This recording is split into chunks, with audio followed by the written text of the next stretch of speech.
ડીસાના ધારાસભ્ય અને યુવા લીડર બનાસકાંઠા જિલ્લાના સાહેબ, વેલકમ. જય અંબે. શું સંદેશ છે સાહેબ સાયકલ સવારી માં અંબાના ચરણોમાં? આજે સ્પેસ ફોર સાયકલિંગ અને સાયકલિંગ લવર ગ્રુપ એટલે અંગદાનની જાગૃતતા માટે અંગદાન ચેરિટેબલ ટ્રસ્ટ જે રીતે કામ કરે છે એની જાગૃતતા માટે અમે 40 જેવા મિત્રો, ડૉક્ટર્સ, એન્જિનિયર, બિઝનેસમેન જેવા મિત્રો આજે ડીસાથી અંબાજીની સાયકલ યાત્રા નીકળ્યા છે. આખો રોડ જય અંબેના નારા સાથે ગુંજી ઉઠ્યો છે. અમે પણ જે સેવા કેમ્પો ચાલી રહ્યા છે એની મુલાકાત લીધી છે. અહીં અત્યારે આપણે ત્રિશુલિયા ઘાટની ફેમસ ITIની પૂર્વ કર્મચારીઓની માટે બિલકુલ ચા પીધી. વર્ષોથી પીએ છે અને અહીં ઉતરે એટલે જે ત્રિશુલિયાનો જે થાક છે અહીંયા ઉતરી જાય છે. દિલીપ દાદાએ જે અભિયાન ચલાવ્યું એના પછી બનાસકાંઠામાંથી 11 જેટલા અંગદાન થયા છે. આ બહુ મોટું કાર્ય છે. લોકોને કંઈક આપવું, બીજાના માટે જીવવું અને બીજાના જીવનમાં ઉજાસ પાથરવી, આ એક અલગ પ્રકારનો સંદેશ છે. અને આ સમગ્ર સંદેશ મારું માનવું એવું છે કે સાહેબ બનાસકાંઠામાંથી વધુ ઉજાગર થયો છે. બિલકુલ. પહેલાં આવી વ્યવસ્થાઓ નથી, જાગૃતતા નથી. અત્યારે દિલીપ દાદા અને અંગદાન ચેરિટેબલ ટ્રસ્ટ જે જાગૃતતા કરી છે, ગઈકાલે જ અમે એમના પરિવારોને, અંગદાતા પરિવારોને સન્માન કરવાનો પણ અવસર મળ્યો છે. અને આ હજી વિષય જાગૃતતાનો છે એ બધા સાથે મળીને આપણે કરીએ. આપના માધ્યમ દ્વારા હું એટલું જ કહેવા માગીશ. સાહેબ, સમગ્ર અરવલ્લીની ગિરિમથકો માના જયકારા સાથે ગુંજી ઉઠી છે.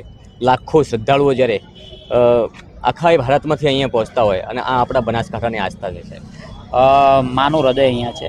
અને ખાસ કરીને મારે યાત્રાધામ વિકાસ બોર્ડ અને સાથે આપણું ટ્રસ્ટ, મંદિરનું ટ્રસ્ટ, કલેક્ટરશ્રી, વહીવટીતંત્ર, પોલીસ તંત્ર, તમામ લોકોને મારે અભિનંદન આપવા છે. જે રીતે માઈ ભક્તો જઈ રહ્યા છે એની પાછળ જે સફાઈ ચાલવાનું જે કામ છે એ સરાહનીય છે.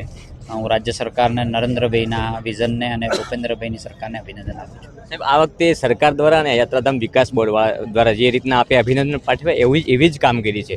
અલગ અલગ જગ્યાએ ગરમ પાણી યાત્રિકો માટે નાહવામાં અને કોઈ પણ જાતની તકલીફ ના પડે એવી તમામ તકેદારી રાખવામાં આવી છે. ગઈકાલે ગૃહમંત્રી અહીંયા વિશેષ નોંધ લીધી હતી એના માટે. બિલકુલ બિલકુલ. અને એક નાની બાબતો અને પોલીસિંગ કામ નથી કરતું, પણ એને મદદરૂપ કેવી રીતે કોઈ થવું, યાત્રીઓને કેવી રીતે મદદરૂપ થવું, વહીવટીતંત્ર કેવી રીતે મદદરૂપ થાય, એ પ્રકારનો ભાવ હું આના માટે એક પર્ટિક્યુલર શબ્દ વાપરીશ. This is a spiritual tourism.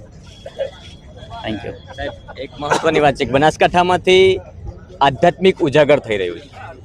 બિલકુલ. આધ્યાત્મિકની ધરતી ભારત છે.